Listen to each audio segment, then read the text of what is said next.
বন্ধু বান্ধৱীসকল, এই অলপতে চৰকাৰে এটা কেবিনেট ডিচিশ্যন কৰিছে যে NPSতে শতকৰা 50% পেঞ্চন হিচাপে দিব। এইটো লাষ্ট দৰমহাৰ 50% NPSতে দিব, লগতে দিয়ে আৰু পৰিয়াল পেঞ্চনো থাকিব। এনে কথাটো ঠিকেই আছে, কিন্তু এই কথাটো তাত কোৱা নাই। যিটো বাতৰি আছে এই পেপাৰখনত কোৱা নাই যে শতকৰা 10 টকাটো কাটিব নে সেইটো বন্ধ হ'ব। শতকৰা 10 টকাটো যদি NPSতে হয় তেতিয়াহ'লে 10 টকাকৈ সেইটো কাটি থাকিব, আৰু যদি কাটি থাকে তেনেহ'লে যিসকলে বেছি দিন চাকৰি কৰিব তাৰ শতকৰা 40% টকা ৰাখি দিলে বহু টকা হ'ব। গতিকে আমাৰ যিসকলে চাকৰি কৰি আছে আৰু যিসকলে বেছি দিন চাকৰি কৰিব তেওঁলোকে এইটো মানি নল'ব। NPSতে শতকৰা 50% এইটো আমাৰ কৰ্মচাৰীয়ে মানি নল'ব। কিয় মানি নল'ব আপোনালোকে চিন্তা কৰক, যে যিহেতু শতকৰা 10 টকাটো কাটিয়ে থাকিব NPS মানে, ডাইৰেক্ট OPS দিলে কি হয়? ডাইৰেক্ট OPSটো দিব পাৰে। যদি শতকৰা 50% দিয়ে ডাইৰেক্ট OPS বুলিও কৈ দিয়ক, কিন্তু কেবিনেট ডিচিশ্যন হৈছে যে NPSতেই 50% পেঞ্চন হিচাপে দিব। কিন্তু আমাৰ যে NPS কৰ্মচাৰী সংস্থা আছে অল ইণ্ডিয়া, এইটো মানি নলয়। বিজয় কুমাৰ বন্ধু ডাঙৰীয়াই কেতিয়াও মানি নলয়। আমাৰ অসমৰ অচ্যুতানন্দ হাজৰিকা দেৱ তেখেতেও মানি নলয়, আৰু আমাৰ কৰ্মচাৰীও মানি নল'ব। যদি মানি নলয় তেতিয়াহ'লে এইটোও নহ'ব। যিটো সিদ্ধান্ত লৈছে চৰকাৰে যে NPSতে OPSৰ নিচিনা পেঞ্চন দিয়া হ'ব, OPSৰ নিচিনাহে পেঞ্চন দিয়া হ'ব, OPSটো নহয়।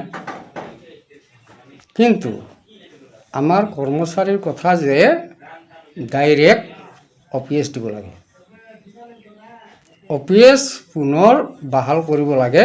হুবহু পুৰণি পেঞ্চন এইটো পুনৰ বাহাল কৰিব লাগে। এনেকৈ ইয়াৰ আগতে UPS দিল। UPSটো মাত্ৰ শতকৰা 4% কৰ্মচাৰীয়েহে লৈছিল, গতিকে সেইটো কাৰ্যকৰী নহ'ল। UPSটো কাৰ্যকৰী হোৱা নাই। UPS NPSত কৰি যিহেতু বেছি বেয়া, নিয়মবিলাক বেয়া। এতিয়া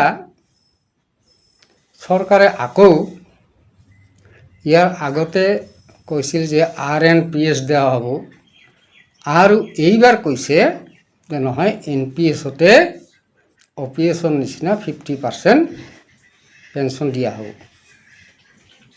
যদি 50% দিয়ে পুৰণি পেঞ্চনে দিয়ক, ডাইৰেক্ট পুৰণি পেঞ্চন দিয়ক।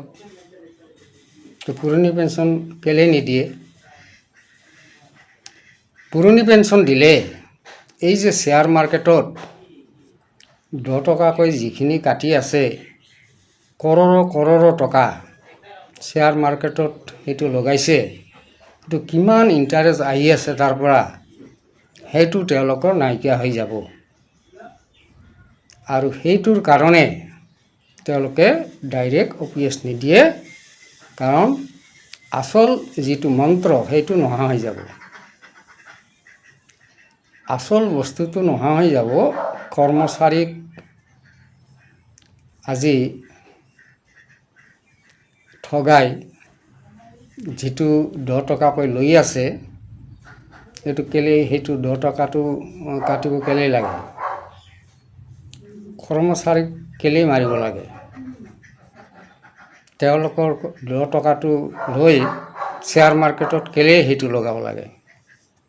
এইটোতো কথা নহয়। অতীজৰ পৰা পুৰণি পেঞ্চন চলি আছে আৰু পুৰণি পেঞ্চনে চলিব। আমাৰ ভাৰততে 5-6খন ৰাজ্যত চলি আছে, আৰু বেলেগ বেলেগ ৰাজ্যত বা দেশত পুৰণি পেঞ্চন চলি আছে, তেওঁলোকে দেউলীয়া হোৱা নাই। আমাৰ কেৱল ভাৰতত পুৰণি পেঞ্চন দিলে চৰকাৰ দেউলীয়া হৈ যাব? সেইটোতো কোনো কথা নহয়। দেউলীয়া মানে ইয়াতে আচল বস্তুটোৱেই হ'ল সেই যে 10 টকাকৈ কাটি আছে, সেইটো নোহোৱা হৈ যাব। সেইটোৰ কাৰণে তেওঁলোকে দিব খোজা নাই। মোৰ সম্পূৰ্ণ এই বাতৰিৰ তো আপোনালোকে চাব পাৰিব। মই ডেছক্ৰিপশ্যনত ইয়াৰ লিংক দিম। ডেছক্ৰিপশ্যনত আপোনালোকে ইয়াৰ লিংকটো পাব, ইয়াৰ পেপাৰখন পাব। এই যে কেবিনেট ডিচিশ্যন হৈছে সেইটো আপোনালোকে দেখিবলৈ পাব। নিজে আপোনালোকে মোৰ যিটো ভিডিঅ'ৰ তলত লিখা থাকিব সেইটোত টিপি দিলে ডেছক্ৰিপশ্যনত লিংকটো আহিব, আৰু সেই লিংকটোত টিপি দিলে আপোনালোকে নিজে পঢ়ি চাব পাৰিব। প্ৰমাণটো আপোনালোকে নিজে পাব। এইটো মোৰ এনে মুখৰ কথা নহয়। আপোনালোকে সেই পেপাৰখন যিটো পাই যাব, আৰু হিন্দীত আছে সেইটো, যে কেবিনেট ডিচিশ্যন হৈছে আমাৰ মোদী ডাঙৰীয়া, তেখেতে কেবিনেট ডিচিশ্যন এটা কৰিছে, আৰু কি কি সুবিধা আছে সেইখিনিও তাত লিখা আছে। কমপ্লিট ডেছক্ৰিপশ্যনত আপোনালোকে পাই যাব।